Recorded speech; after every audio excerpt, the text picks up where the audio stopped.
Ravi de vous retrouver sur les antennes des médias leaders Tweet TV et Watt FM pour l'acte 2 de la semaine du tribunal de l'actualité. Vous le savez, c'est un rendez-vous pour juger les faits majeurs de l'actualité d'ici et d'ailleurs.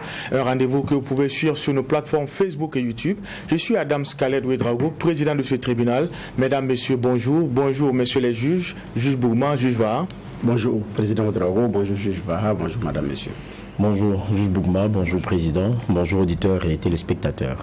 Depuis le 1er février 2022, le mouvement patriotique pour la sauvegarde et la restauration MPSR a prononcé la dissolution des collectivités territoriales.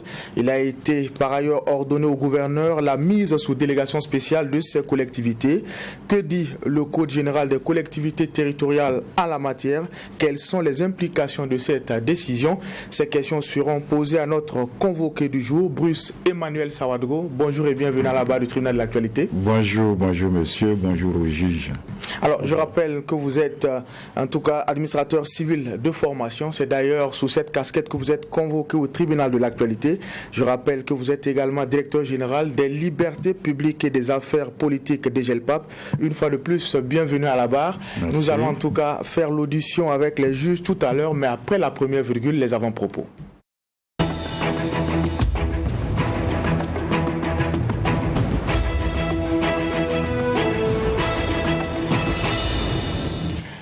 Messieurs les juges, vous avez la parole. Juge Bougman, qu'est-ce qui retient votre attention pour cette deuxième convocation de la semaine?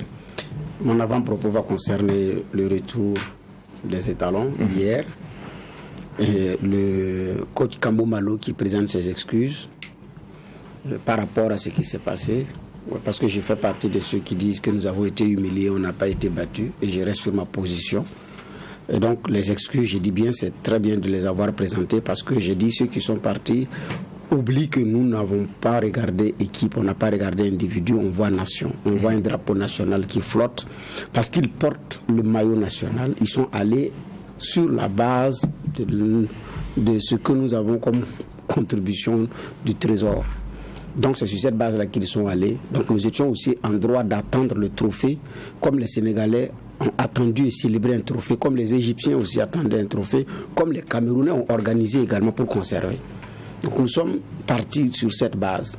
Maintenant, si les résultats n'ont pas été à la hauteur aussi des attentes, il y a des défaites qui ont des goûts de victoire, des victoires qui ont des goûts de défaite, mais aussi des victoires qui ont le goût aussi de la provocation. L'adage populaire m'a dit que quand vous tapez quelqu'un, que vous l'amenez au sol, c'est votre force physique qui l'a emporté. Mais si vous mettez à le traîner, c'est-à-dire vous en faites quelqu'un qui n'a personne pour le défendre. En ce moment, c'est de la provocation que vous faites. Donc il y a ces explications-là. Maintenant aussi, il y a ces défaites qui sont beaucoup plus de l'humiliation et les lutteurs en savent. Pour mémoire, pour ceux qui se sont intéressés à la mythologie grecque, dans la guerre de Troie, quand Achille a tué le héros troyen Hector, il a traîné son corps, les dieux se sont fâchés. Tu l'as vaincu, mais tu ne devrais pas le traîner comme ça. Ça, c'est une victoire de Achille, mais qui a un goût de provocation. Ça, c'est l'histoire. Il y a aussi, notre défaite a un goût d'humiliation, et c'est ce que nous exprimons.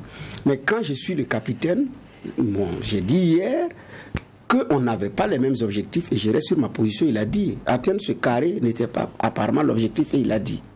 L'autre aspect, il dit qu'il a donné le meilleur de nous-mêmes. Il nous informe, nous, Burkinabés, vous n'êtes plus en droit d'attendre mieux de moi. Et il dit qu'il est difficile de faire son autocritique. Pour un leader, l'auto-évaluation, c'est très important. L'autocritique, c'est très important. Mais quand c'est même difficile de le faire, c'est-à-dire que, nous, on nous met dans le lot de ceux qui font la critique facile et tout. Non. Moi, je ne parle des étalons que pendant les moments de Cannes. C'est d'ailleurs à ce moment-là que les gens et les autres parlent. Ces joueurs qui sont dans leur club là, qui s'intéressent à eux, à leur parcours, parce qu'ils ont dans leur club, ils n'ont pas donné. C'est les actionnaires du club et ceux qui gagnent avec le club, c'est eux d'abord que ça regarde. Mais quand ils endossent le maillot national, nous ne voyons plus leur club d'origine. Nous les voyons comme Burkinabés. Et c'est en ce moment-là que nous parlons. C'est tout, quoi. Voilà. Donc, il ne faudrait pas penser que les gens doivent vous aimer. Non, ils veulent un résultat et le Burkinabé est exigeant. C'est beaucoup plus l'exigence du résultat plutôt qu'un désamour. Donc il ne faut pas personnaliser les choses. Et j'ai l'impression que le capitaine personnalise les choses. Non. il y a des gens qui ont dit, à partir de ce moment, je décroche, qui ont rejoint le club de ceux qui suivent la CAN de Burkinabé à la télé comme moi. Mais vous ne savez pas l'impact que ces papis, ces mamies et cette souffrance que vous avez infligée à ces gens-là. Je ne pense pas que sur un niveau de conscience, on est au même niveau de conscience. Le coach l'a dit, c'est sûr que c'est un début de déclic. Mais je pense que le capitaine devrait se ressaisir. Ce n'est pas une affaire de personne, pas qu'une affaire qu'on aime ou pas. On veut des résultats et on attend mieux. On veut la hargne de Mané qui parle à ses coéquipiers. On veut la hargne de Salah qui parle à ses coéquipiers. C'est ce que nous attendons aussi de nos capitaines. Et ce n'est pas plus que cela. Ce n'est pas une affaire personnelle, M. Traoré. Merci, Juge Bouma. Juge Va, vous avez la parole. Oui, merci, Président. Vous savez, il y a tellement de passion dans cette question des étalons. C'est difficile de ne pas passer comme ça. Moi, j'ai un autre avant-propos, monsieur, c'est que Bernard dit, moi, je voulais bien l'appuyer. On a l'impression qu'il n'y avait pas les mêmes objectifs parce qu'un entraîneur ne peut pas s'excuser pour le parcours. Et puis, le capitaine vient dire que c'était inespéré même d'arriver à la quatrième place dans le dernier carré. Ça veut dire que lui, il est content de ce qui a été donné. Bon. Il y a comme deux sons de cloche qui font que, bon, au sein de l'équipe, au sein même du collectif, peut-être qu'on n'avait pas les mêmes résultats ou bien ils ne sont pas bien communiqués. Mais en tout cas, il y a beaucoup à redire là-dessus. J'ai dit, j'avais un autre avant-propos, ça concerne la RDC. On apprend qu'il y a un coup d'État qui aurait été déjoué. Et celui qui est au centre de tout cela, c'est François Béat. Et on dit qu'il a été mis aux arrêts, interrogé. On se demande qu'est-ce qui pourrait se passer en RDC aujourd'hui pour que, bon, il y ait dans la tête de certains de vouloir faire un coup d'État. Étant entendu aussi que quand on parle de coup d'État, on ne peut jamais comprendre comment et quand ça arrive. Mais quand on parle de François Béat, c'est quand même quelqu'un dont le nom sonne depuis les années 1980, parlant de la RDC, qui a servi quand même depuis cette période-là avec le Conseil national de documentation qui est devenu celui de sécurité, donc Conseil national aussi. Donc c'est quelqu'un qui est dans ces arcades-là depuis fort longtemps. Et après, il est allé en exil après la chute donc, du maréchal. Et il est revenu, il a servi Kabila père, il a servi Kabila fils. Et maintenant, il est en train de servir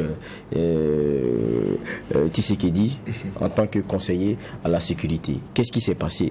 C'est la grande question qu'on est en train de se poser. Parce que lorsqu'on regarde aussi, c'est que Tshisekedi, depuis un certain temps, est en train de s'affranchir aussi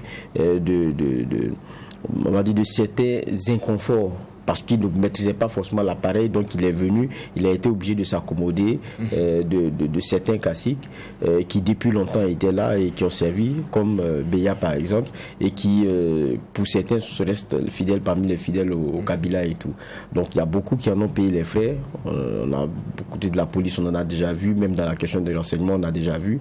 Et aujourd'hui c'est Béat. Est-ce qu'il s'agit des vrais coups d'État? Est-ce que c'est des vrais faux ou des faux vrais coups d'État, comme on en voit aussi quelquefois dans nos pays? C'est la question qu'on se pose aujourd'hui. Et pourquoi cette possibilité de recul pour un pays pareil? Et est-ce qu'il y a un Tshisekedi qui doit ouvrir l'œil et le bon?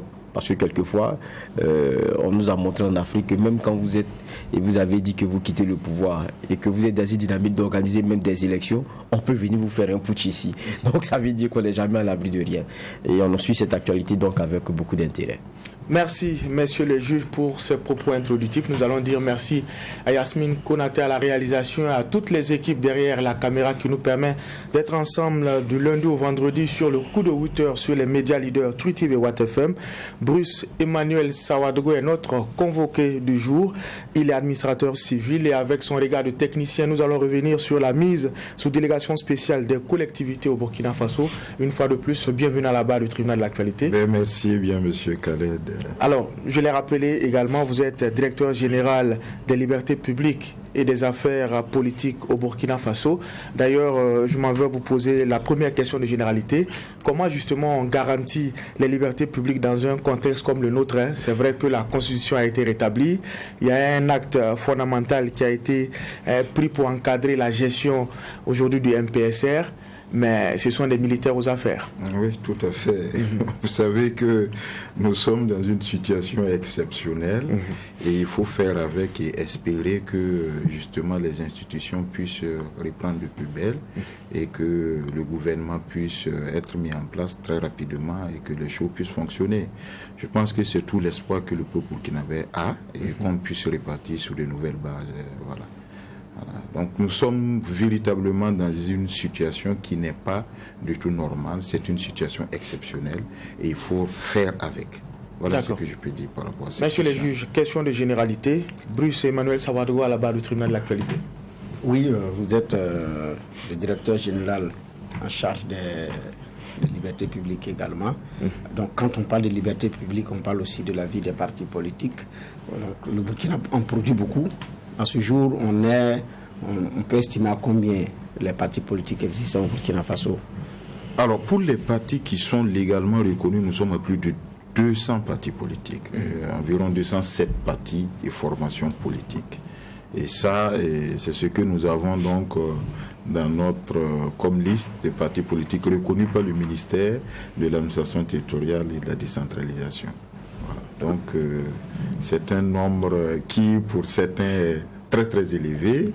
Oui, mais le débat est fait depuis très longtemps.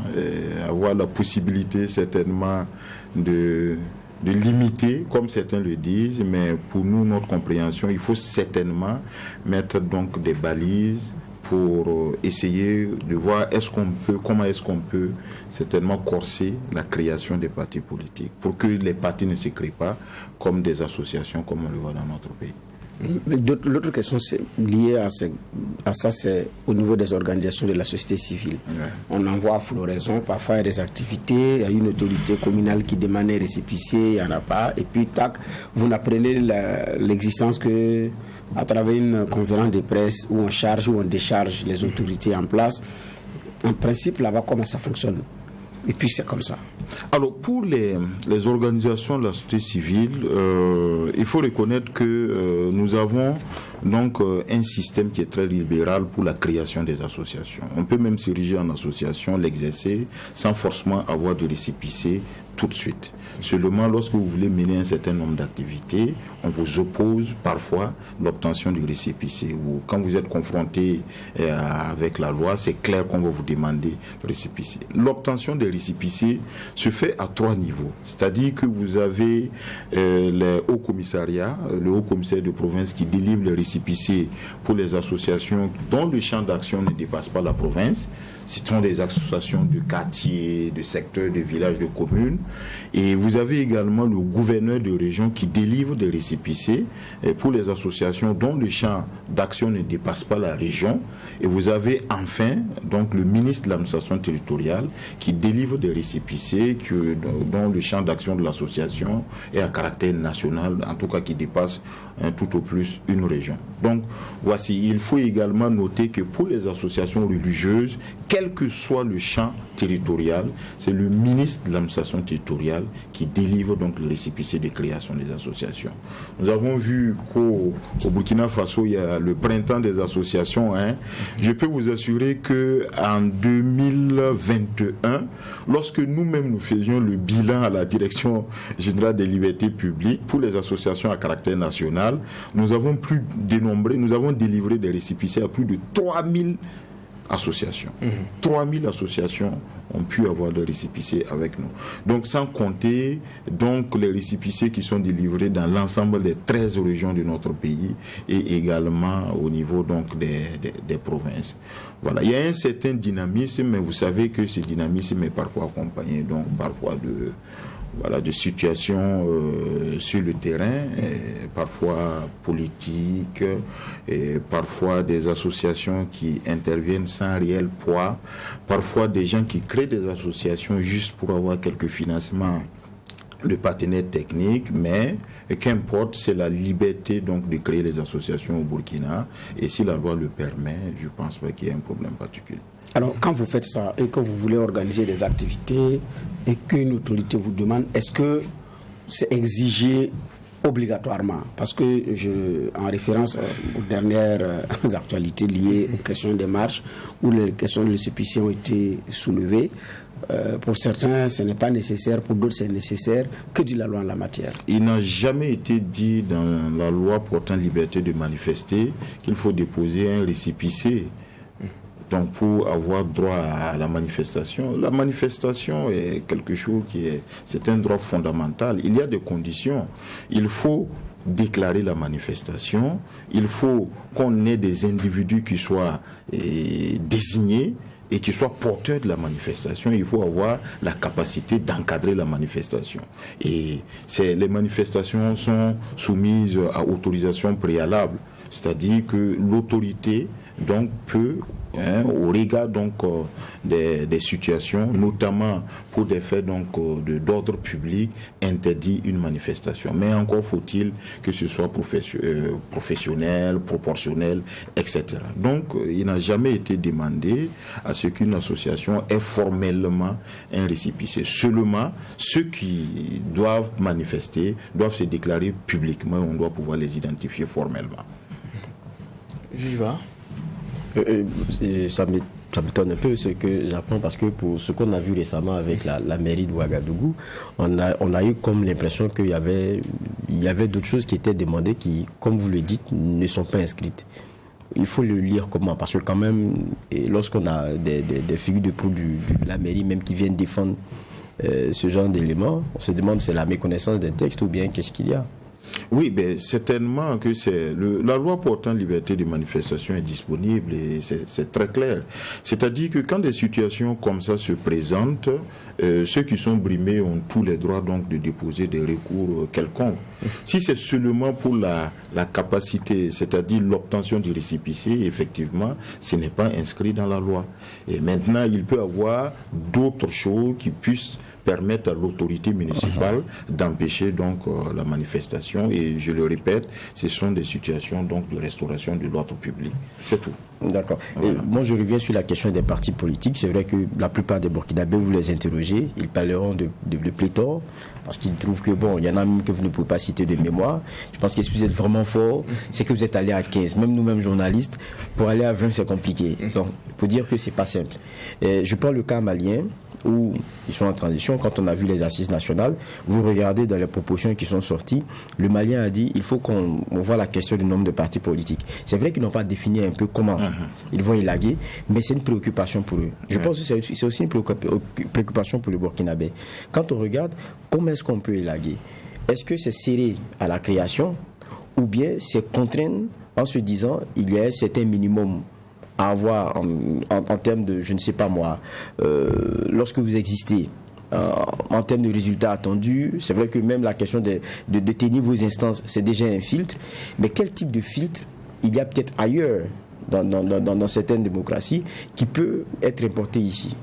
Oui, vous savez, la question de la limitation donc ou de la restructuration des partis politiques se pose à tous les niveaux, au niveau de nos démocraties pluralistes. Et le régime juridique des partis politiques était en train d'être relu lorsque donc la situation est arrivée. Nous avons tenu un certain nombre de rencontres avec des partis politiques, avec des professionnels de la question, des politistes et avec des organisations de la société civile pour réfléchir sur la question. Il y a plusieurs possibilités. C'est-à-dire que comme sous la Troisième République, lorsqu'on l'a connue, on peut estimer que lorsque vous n'avez pas un certain pourcentage à l'élection législative, et tous les partis peuvent être supprimés. Vous savez, prenez le cas par exemple du financement des partis politiques. Et si vous n'avez pas 3% donc de suffrage à l'élection législative, vous ne bénéficiez pas du financement des partis politiques. Et à l'élection couplée de 2020, il n'y avait que 4 partis politiques, je vous assure, qui avaient obtenu donc ce taux-là et qui pouvaient prétendre donc au financement des partis politiques. Ça, c'est un moyen. Le deuxième moyen que nous pouvons utiliser, c'est au moment de la création des partis politiques. Il peut être dit que quand vous n'avez pas une certaine représentativité, une certaine territorialité, vous ne pouvez pas créer un parti politique. On peut vous dire, à la création du parti politique, vous pourriez avoir peut-être 500 représentants venant d'au moins un tiers des régions du Burkina Faso. Ça, c'est une possibilité. On peut également dire que pour qu'un parti politique soit créé, il faut qu'il y ait un siège fonctionnel ou plusieurs sièges fonctionnels sur l'étendue du territoire. Si on vous dit qu'il faut avoir par exemple 3 sièges fonctionnels et que vous devez payer le personnel et que ce personnel doit être déclaré donc à la caisse, vous allez réfléchir par 2 fois avant de créer un parti politique. Et puis ensuite, c'est surtout au moment du contrôle, parce que parfois il y a des partis politiques qui existent, de nom, mais qui n'ont même pas de siège. Donc il faudrait donc permettre à l'administration, donner les moyens donc aux services concernés au niveau donc de l'administration, de mener donc des suivis contrôles, un système de monitoring pour permettre de voir est-ce que les partis politiques fonctionnent oui ou non. Dans notre législation actuelle, c'est ce qui existe, c'est-à-dire que quand le parti politique ne tient pas régulièrement ses instances et autres, quand le siège n'est pas fonctionnel, et toutes les années on fait sortir une liste donc des partis politiques qui sont à jour. Donc tous les moyens sont permis, et certainement avec la situation, s'il y a réflexion, la question va donc être posée sur la table et les gens vont en débattre. Okay. Il y a des pays qui ont trouvé une formule plus facile. On vous donne un quota à atteindre pendant les élections, vous ne les atteignez pas. Au bout de quelques scrutins, vous disparaissez. Tout à fait. Voilà. Ici, on n'est pas encore à cette étape. Vous dites que pour aller contrôler, pour voir si les sièges sont fonctionnels, ça demande de moyens. Mais est-ce que d'ailleurs une réflexion dans le sens de réguler ces choses-là? Tout à fait, tout à fait. Nous avons, vous vous souviendrez qu'il y a eu plusieurs sessions du dialogue politique. Les acteurs politiques eux-mêmes étaient soucieux de cette question, parce que la question a été posée en 2019 lorsque nous avons fait le dialogue politique avec l'opposition et la majorité, et en 2021 en son temps, et il a été proposé de revoir donc le régime juridique des partis politiques et de mettre tous les textes qui sont relatifs aux partis politiques dans un seul ensemble. C'est-à-dire, vous avez la charte sur la création des partis politiques, vous avez la loi sur le chef de file de l'opposition politique, vous avez la loi sur le financement des partis politiques. Et ce travail a été fait au niveau donc de la Direction générale des libertés publiques. Il y a même un projet, donc un avant-projet de loi qui est prêt, qui est sur la table. Il faut simplement réchauffer donc cet avant-projet, remettre ça à discussion et permettre aux gens de l'améliorer et de trouver quelque chose de consensuel pour nous permettre d'aller de l'avant. Okay. Alors, qui en veut à Bruce Emmanuel Sawadogo? Alors, on vous pose cette question parce qu'on a vu un post sur Facebook où on remet en cause votre impartialité, votre neutralité en tant que garant des libertés publiques et des affaires politiques. Oui. On estime que vous avez politisé le ministère en charge de l'administration territoriale avec la bénédiction de l'ancien ministre qui serait votre oncle. Est-ce que vous avez vu ces publications-là et que répondez-vous à ces derniers? Bon, Ouagadougou, c'est vraiment la capitale du cinéma africain. Bon, je ne peux pas dire que... C'est au propre ou au figuré? Vraiment au sens propre et au sens figuré. Bon, quand j'ai vu même ce poste, alors le DG des libertés publiques, oncle direct, neveu direct du ministre Siméon, mais bon, il y a un oncle même qui m'a appelé, qui m'a dit, mais attends, tu es venu à Ouagadougou et puis tu as eu d'autres oncles à notre insu ou bien? Non, pour être très sérieux, je crois qu'il ne faut pas étaler la vie des individus, surtout quand ils sont responsables comme ça, quand on n'a pas de preuves formelles. Moi, je n'ai aucun lien de sang avec l'ex-ministre Siméon. Mais quand la situation s'est passée, je pense qu'on a un peu rigolé. J'ai été son directeur de cabinet. J'ai été appelé lorsque j'étais haut commissaire de la province du Salmatenga. J'y étais comme haut commissaire depuis 4 ans. J'ai été nommé au commissaire de la province de Salmatenga en 2013. Et en 2017, lorsque le ministre Siméon a été nommé ministre, il m'a fait appel pour occuper son cabinet ministériel. Bon, c'est clair que la différence d'âge, parfois... Et vous voyez, le ministre Siméon, c'est quelqu'un que je respecte beaucoup, quelqu'un qui a travaillé au sein du département de l'administration du territoire pendant très longtemps, qui a été haut commissaire donc, de province, qui a été gouverneur, qui a été député et qui occupe donc ce poste. Donc c'est avec honneur et beaucoup de détermination que j'ai occupé ce poste de directeur de cabinet. Vous savez, parfois vous avez des doyens qui disent « Oh, écoute, dis à ton frère, dis à ton oncle là », parce que le directeur du cabinet, c'est la personne qui est censée être très proche donc du ministre, et qui peut lui souffler à l'oreille certaines choses. Donc quand vous avez des aînés qui viennent vous dire, écoute, parle à ton frère, parle à ton oncle, bien sûr, vous n'allez pas crier sur tous les toits, non, on n'a aucun lien de parenté ou autre. Mais je peux vous le dire, vous savez que en la matière, quand il s'agit donc des liens de parenté, vous ne pouvez pas mentir. Parce que ce n'est pas parce que c'est sur un plateau de télévision que je vais dire qu'on n'a pas de lien de parenté. Effectivement, on n'a aucun lien de parenté.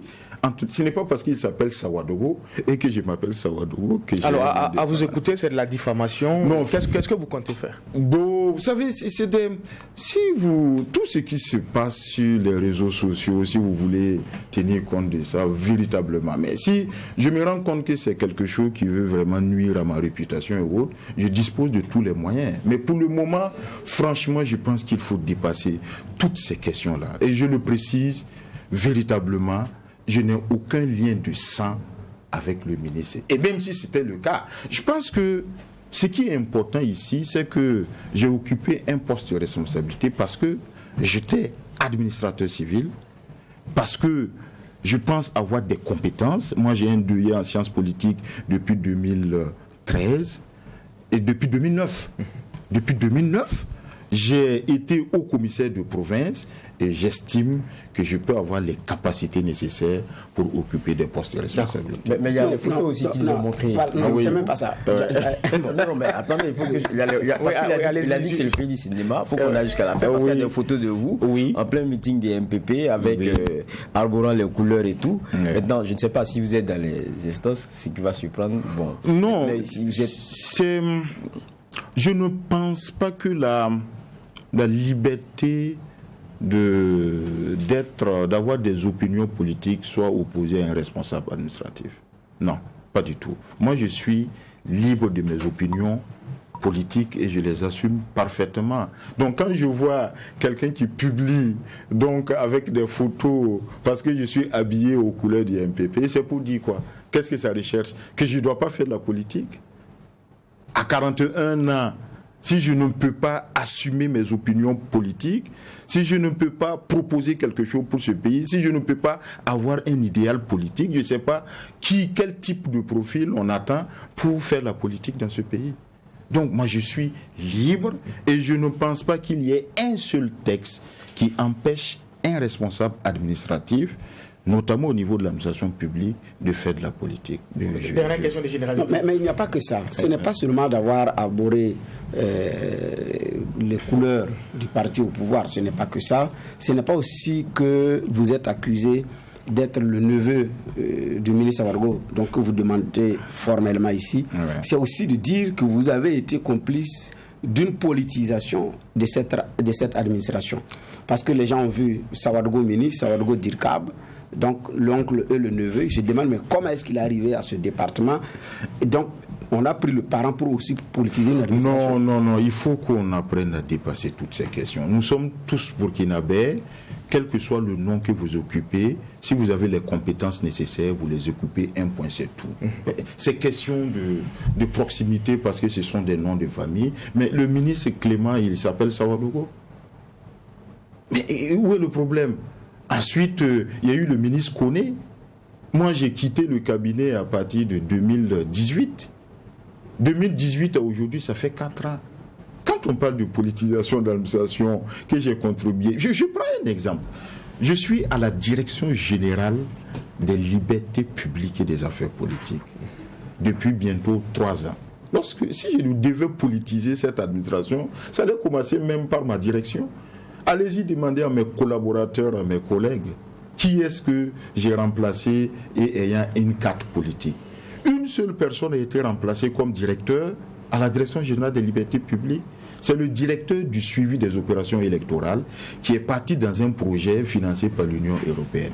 Donc c'était un poste vacant et on a fait amener un administrateur civil, un juriste qui joue parfaitement ce rôle-là. Donc si je devais commencer par politiser l'administration, ça commence même au sein de ma direction. Allez-y leur demander qui est-ce que j'ai changé.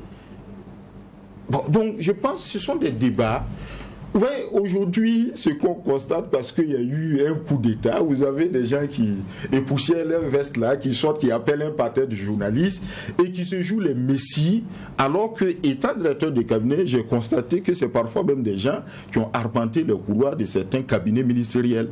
Donc vous voyez aujourd'hui des gens qui se jouent les donneurs de leçons, qui disent parce qu'il y a une situation exceptionnelle. Il faut qu'on sache raison garder. Nous sommes tous là pour ce pays, nous apportons notre contribution, et quand vous avez les compétences nécessaires pour occuper des postes de responsabilité, quel que soit votre nom de famille, vous avez la possibilité, même si le ministre a le même nom de famille que vous, il n'y a pas de problème à ce sujet. Alors, on a eu la précision. Vous l'avez dit, vous avez un profil d'administrateur civil. C'est d'ailleurs à ce titre que vous avez été convoqué au tribunal de l'actualité pour parler justement de la question des délégations spéciales. Et comme en 2015, après la chute du régime Compaoré, les collectivités ont été dissoutes, en tout cas mise sous délégation spéciale. Alors, quand on regarde aujourd'hui ce qu'on a comme Cour générale des collectivités, c'est à quel moment cette option s'impose? Bon, en fait, la question des délégations spéciales, c'est pas quelque chose de nouveau. Vous savez, la décentralisation, c'est des compétences transférées au niveau local. Et l'État a la primauté donc de ces compétences-là. Cette question de décentralisation, de délégation spéciale, si on veut même faire l'historique, remonte depuis les années 1926, lorsque Ouagadougou et Bobo étaient érigés en communes mixtes. C'est-à-dire que vous avez un maire et un conseil municipal qui sont nommés. Et ça a évolué jusqu'en 1955, où Ouagadougou et Bobo sont devenus des communes donc de plein exercice. C'est-à-dire que le maire et le conseil municipal, ce sont des personnalités qui sont élues par leur population. Puis en 1958, vous avez donc 4 autres communes, et il s'agit de Banfora, je pense, Koudougou, de Tenkodogo et de Kaya, qui ont été érigées en communes de moyen exercice. C'est-à-dire que l'État nomme le maire et le conseil municipal est élu par les populations.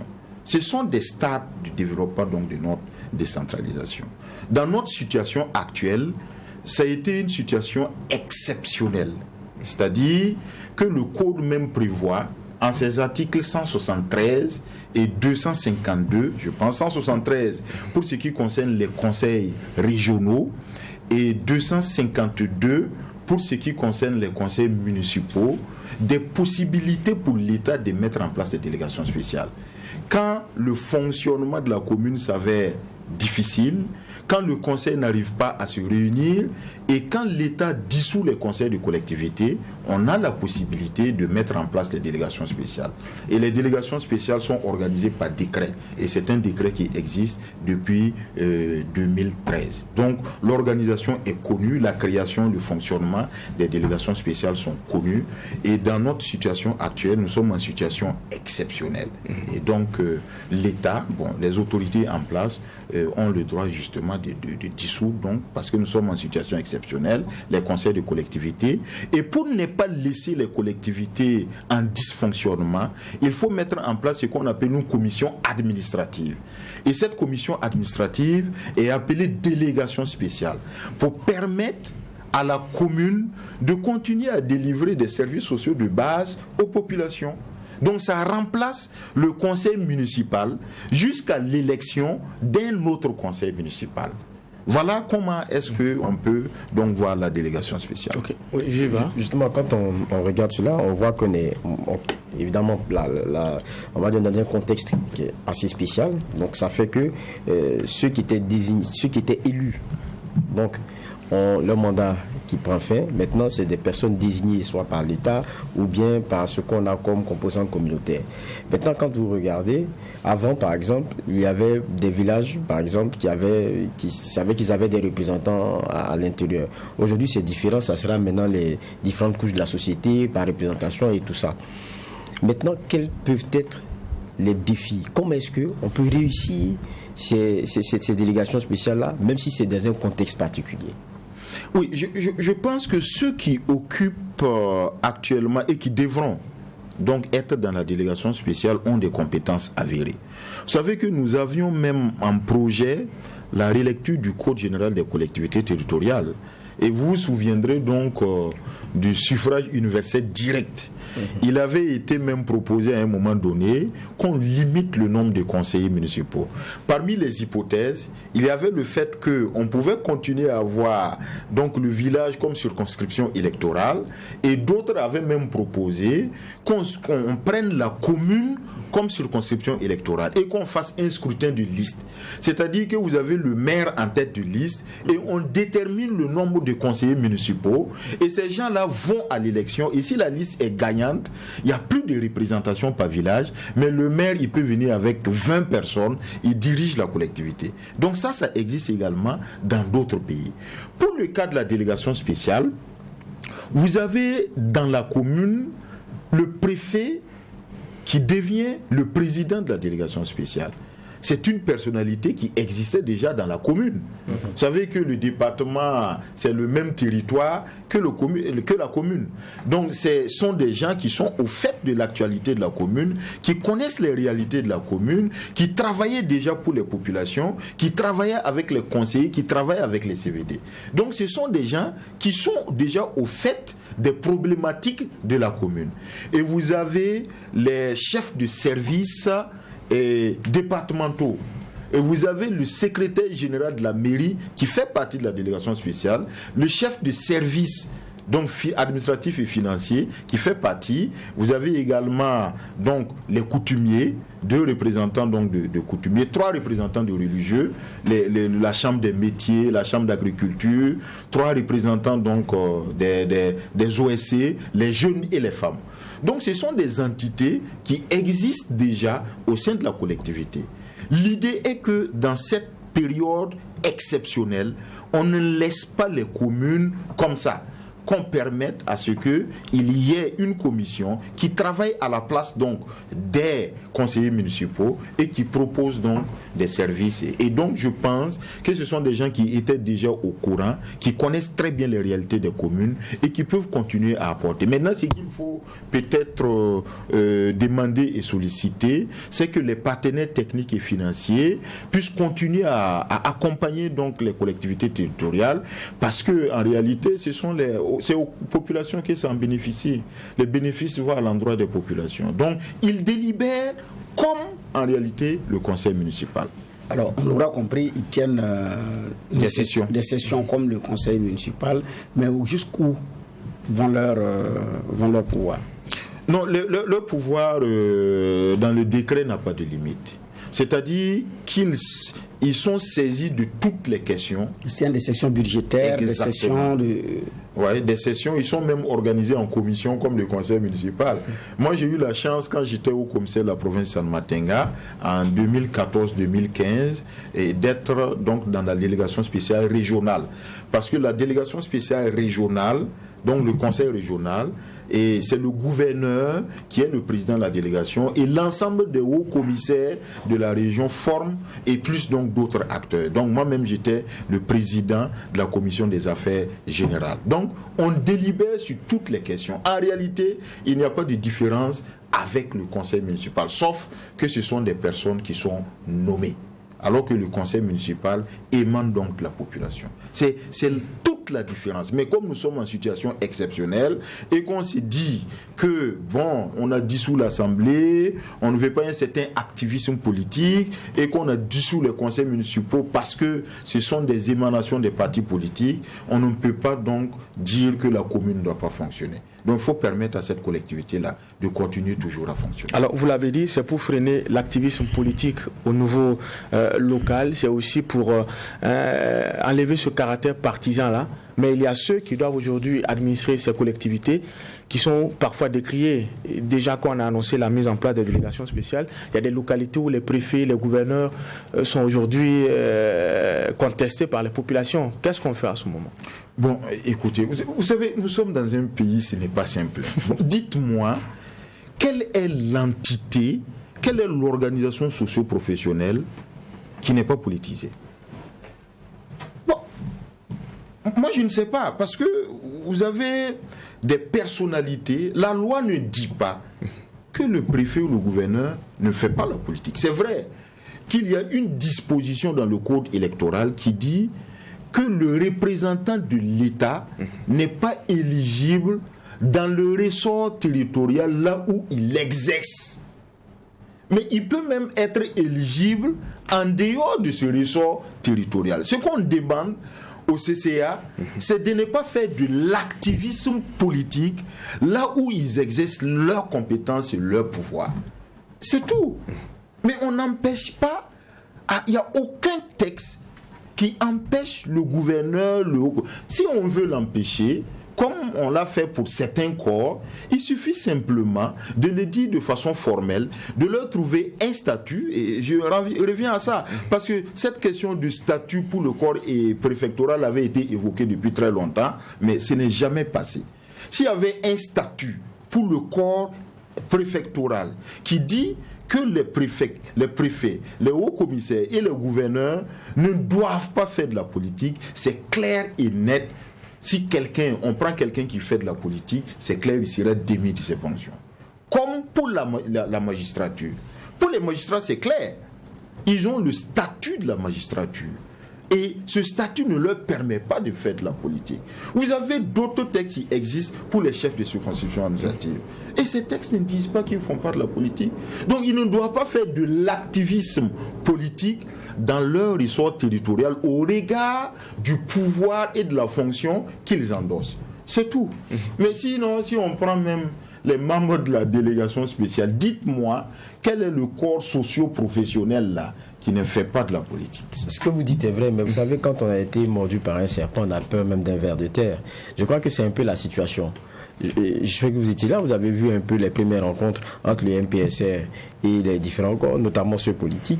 Il a été clair, c'est à cause de vous qu'on est dans cette situation-là. C'était, pour paraphraser le mot qui a été choisi. Et tout le monde a souvenance aussi dans ce pays-là. Comment, même au sein de certaines communes, il y a eu des difficultés à fonctionner du fait des clivages et des fois même des attellages contre nature faits juste pour bloquer les choses, et après on est obligé même de mettre sous délégation, mais on cherche la solution et on ne le trouve pas. Il faut éviter aussi de revenir dans ce même problème, étant entendu qu'on connaît comment vous parlez d'activisme politique et sur des partis de ceci, mais on sait comment l'homme politique fonctionne chez nous. C'est son intérêt d'abord et puis c'est le mot d'ordre du parti. C'est comme ça que ça fonctionne. Si on ne veut pas être encore pris au même piège, il faut ici maintenant, peut-être pour certains se dire, bon, soit on regarde celui qui a la coloration forte, parce que des fois l'activisme et puis l'engagement politique, vous ne pouvez pas comment dire cela, vous ne pouvez pas chez quelqu'un avoir un baromètre. À un moment donné, ils sont obligés de regarder la coloration et puis les actes posés dans le temps pour dire celui-là n'en veut pas, parce que c'est ça aussi qui se passe au niveau des populations aujourd'hui. Elle voit quelqu'un qui vient dire, oh, vous on vous a connu ici, vous étiez comme ceci, vous étiez comme cela, vous nous avez mis dans ceci, vous nous avez mis dans cela, on ne vous pas ici, parce que vous, si vous rentrez ici, on connaît, c'est que les intérêts de votre parti que vous allez venir défendre parce qu'on vous a déjà connu ici. C'est un peu ce qui va se passer dans les différents... Monsieur Va, vous avez certainement raison sur certaines questions. Mais ce que je veux dire par là, c'est quoi? Je pense que en regardant la coloration des administrateurs civils et qui sont chefs de circonscription administrative, je pense qu'il ne faut pas aussi généraliser. Parce qu'il y a beaucoup d'administrateurs civils qui font de façon professionnelle leur travail et qui n'ont aucune carte politique. S'il y a des situations qui se présentent, il appartient à l'autorité d'en aviser. Mais ça, c'est parce que la nomination d'un CCA relève véritablement du pouvoir discrétionnaire. Et ce que je voudrais ajouter par là, c'est que, mais vous savez, l'administration, c'est le bras de la politique. Quand vous êtes au niveau de l'administration là, vous travaillez pour le pouvoir en place. Parce que comment est-ce que le pouvoir en place met en œuvre ses politiques publiques quand il n'a pas donc une administration pour travailler pour elle? Ce qu'on demande simplement, c'est que les administrateurs, même quand vous avez donc des opinions politiques, que vous puissiez avoir une certaine neutralité dans vos prises de position et dans vos décisions. C'est tout ce qu'on demande. Mais on ne peut pas empêcher quelqu'un d'avoir ses opinions politiques et de militer dans un parti politique tant que la loi le permet, tant que la loi ne l'interdit pas. comme le dit donc l'article 5 de la Constitution, tout ce qui n'est pas interdit par la loi ne peut être empêché. C'est simplement ça. Ok, voilà. Oui, c'est vrai que dans cette affaire de délégation spéciale, il y a beaucoup de bruit, lié à la politisation entre griffes, mais il y a beaucoup plus de problèmes aussi. Il y a aussi beaucoup de problèmes dans plusieurs provinces par rapport à la composition, par rapport au choix des représentants. Au niveau des associations, c'est là où c'est le plus compliqué. Vous avez des provinces ou des communes où c'est difficile de trouver une personne qui incarne sur le plan associatif pour pouvoir venir y être. Parce que s'il n'est pas de l'ex-majorité, il est de l'opposition. Mais en même temps, il y a ces bagarres-là. Alors, cette délégation spéciale-là, qui est en train de venir, mais qui est en train de créer aussi de nouveaux problèmes. Est-ce que ça en valait la peine d'ailleurs? Bon, si vous me demandez si ça en valait la peine, je ne pourrais pas beaucoup répondre à cette question parce que, vous savez, c'est une décision qui a été déjà prise par les autorités en place. Et donc, on peut avoir plusieurs appréciations sur cette question. Bon, si on dit que ça n'en valait pas la peine, ça veut dire qu'il fallait simplement laisser le mandat des conseillers municipaux en cours courir jusqu'à leur terme.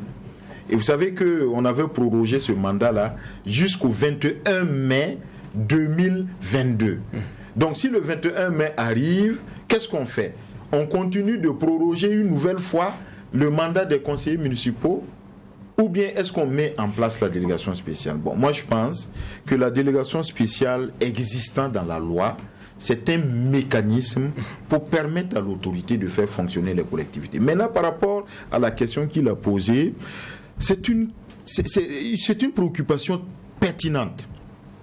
Parce que vous avez des communes aujourd'hui où il est très difficile même de faire le choix de l'individu qui représente en fait une entité. Moi, j'ai été appelé à plusieurs reprises par rapport donc à des communes où les jeunes avaient des difficultés pour choisir une personne pour représenter donc au sein de la délégation spéciale. Parce que quand vous prenez la composition de la délégation spéciale, on n'a qu'un seul représentant des jeunes, un représentant des femmes, un représentant des personnes handicapées, 3 représentants des OSC. Et vous avez des communes où on n'a pas de fêtière de jeunes, où les jeunes n'ont pas une association, une fêtière, où il y a un responsable désigné qui organise la jeunesse, certainement soit du fait politique, soit dû au fait que dans certaines communes, les jeunes ne s'entendent pas. Et donc, quand c'est des cas de figure comme ça, il appartient à l'autorité de les interpeller, de les organiser et de faire en sorte qu'ils puissent désigner. Mais s'ils n'arrivent pas à désigner un représentant, ce n'est pas bien grave. On dira qu'ils n'ont pas réussi à désigner les représentants. Ce qui est sûr, il y a d'autres personnes au sein de la délégation spéciale. Ce que la loi dit, c'est que le nombre des membres de la délégation spéciale ne doit pas dépasser le nombre des membres du conseil municipal. Donc on n'est pas obligé d'atteindre... Non, on n'est même pas obligé d'atteindre les mêmes effectifs. Et ce que la loi dit, c'est que dans les communes, comme les communes rurales, les membres de la délégation spéciale ne doivent pas dépasser 50 personnes. Donc, en réalité, même s'il y a des entités qui n'arrivent pas à désigner, parce qu'il y a des conflits, il y a des difficultés, la délégation spéciale, l'acte, donc mettant en place la délégation spéciale peut être pris. Et je pense que le ministère est sur ça. On avait donné un délai, mais le délai a été prorogé en attendant que les gens puissent s'entendre pour mettre en place désigner leur entité. Okay, moi je reviens, c'est entre commentaires et questions. Il y avait une question que Bernard posait sur la question de la pertinence, par exemple, de mettre les délégations spéciales. Moi je me dis, quand on a aujourd'hui quoi qu'on dise, une ligne de gouvernance qui est bien spéciale, parce qu'on est dans une situation qui est spéciale, là, on voit l'Assemblée nationale qui est dissoute, ce qui est logique. Est-ce qu'on peut avoir cette ligne de gouvernance spéciale là voulue et puis au niveau des collectivités, on a une autre qui soit non maîtrisée? Est-ce que c'est logique? Oui, c'est ça aussi. C'est la question que je pose. Ouais, monsieur Farah, il veut me poser des questions. Non, c'est ça aussi le tribunal. Non, c'est ça aussi. Il pose des questions. Alors, non, ce qu'il dit, c'est tout à fait juste. Bon, quand à une époque, on a suspendu la Constitution. On a dissous l'Assemblée nationale, qui est l'émanation des partis politiques. Bon, nécessairement, la suite logique, c'est qu'au niveau des collectivités territoriales, qui est l'émanation également des partis politiques, bon, il faut faire quelque chose. Mais c'était un choix et les autorités en place ont décidé véritablement de se départir donc des partis politiques dans le fonctionnement des collectivités territoriales et de mettre en place des délégations spéciales. Encore une fois, c'est véritablement des commissions administratives. Et vous avez parfois donc, quand vous prenez les préfets dans certaines localités, vous avez des préfets qui sont des gendarmes, en fait des officiers, etc. Donc des forces de défense et de sécurité. Et vous avez également des civils. Et vous avez donc toute cette organisation-là. Je pense que la difficulté actuelle que nous avons, c'est certainement dans les zones à fort défi sécuritaire. C'est ça. C'est la question fondamentale. Comment est-ce que les délégations spéciales vont fonctionner dans les zones à fort défi sécuritaire? Comment elles vont être composées même d'abord? Comment elles vont être composées? Ça, c'est Bon, mais vous avez, il y a de cela un mois et demi, lorsque le ministre en son temps passait à l'Assemblée nationale, et lorsque le Premier ministre passait à l'Assemblée nationale, il a dit qu'il y avait à peu près 70 communes qui étaient donc des communes à fort défi sécuritaire. Mais la plupart de ces collectivités fonctionnaient autrement. Certainement pas dans leur ressort territorial, mais soit au chef-lieu de la province ou au chef-lieu de la région. Donc le maire, parfois, se retrouvait au chef-lieu de la province avec ses conseillers municipaux, prenait un bâtiment d'emprunt et puis organisait ses sessions parce que la situation était exceptionnelle. Ce qui va se passer avec les préfets de ces localités-là, c'est que ce sont des préfets également qui se sont retirés, soit dans les chefs-lieux de province, soit dans les chefs-lieux de région, avec les chefs de service donc déconcentrés. Parce que rester dans certaines localités, c'est très risqué. Vous vous souvenez que pas plus tard qu'avant-hier ou c'est hier, on a dit que le directeur provincial de l'agriculture, c'est l'éleveur du Yaga, avait été enlevé. Donc il y a des zones qui sont vraiment très risquées. Mais les gens se retrouvent dans des entités et peuvent donc discuter donc des affaires de la commune. Alors, en attendant que la situation sécuritaire se rétablisse dans ces localités. Monsieur Sawadou, en 2015, on a vu que cette décision de mettre les collectivités sous délégation spéciale a été attaquée en justice. Alors, pour cette fois-ci, qu'est-ce qui est pris comme garde-fou? Est-ce qu'on ne peut pas se retrouver dans le même cas de figure? Non, mais ça a été attaqué, mais sur le plan national, ça a été bouté. Parce que, en fait, l'objet du litige, c'était quoi? C'était que les maires, c'était Thomas Balamzare. Je ne sais pas si Balamzare, je pense.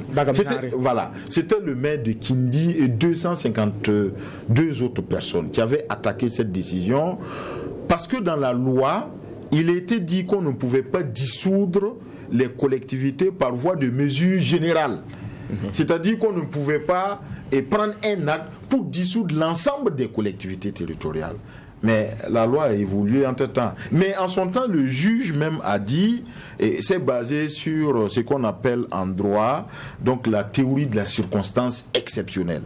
C'est vrai que ce n'était pas expressément dit dans la loi, mais au regard de la situation exceptionnelle que connaît notre pays, avec une insurrection populaire, vos arguments ne pouvaient pas prospérer.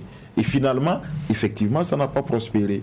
Et la loi a été révisée entre-temps. C'est-à-dire qu'on a mis des dispositions que quand il y a des situations exceptionnelles et autres, on peut effectivement dissoudre donc les délégations spéciales. Je rappelle qu'en 2015 également, il y avait une disposition qui disait oui, le représentant de l'État, c'était la société. Je vois circuler sur les réseaux sociaux. C'est pour ça parfois les réseaux sociaux, il faut vous en méfier.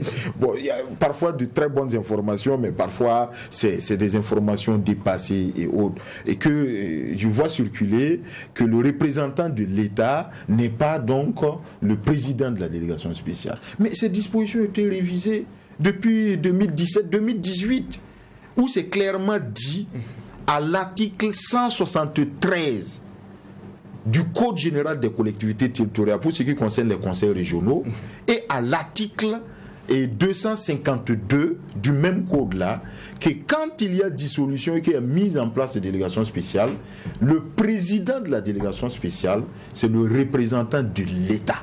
Donc cette disposition-là, mais parce que quand même, comment est-ce que vous pouvez mettre en place, nommer un président qui n'est pas aussi le représentant de l'État? C'est l'État qui transfère ses compétences et ses pouvoirs aux collectivités territoriales.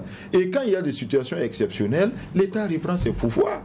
Et donc c'est simplement ça. Juge, dernier commentaire.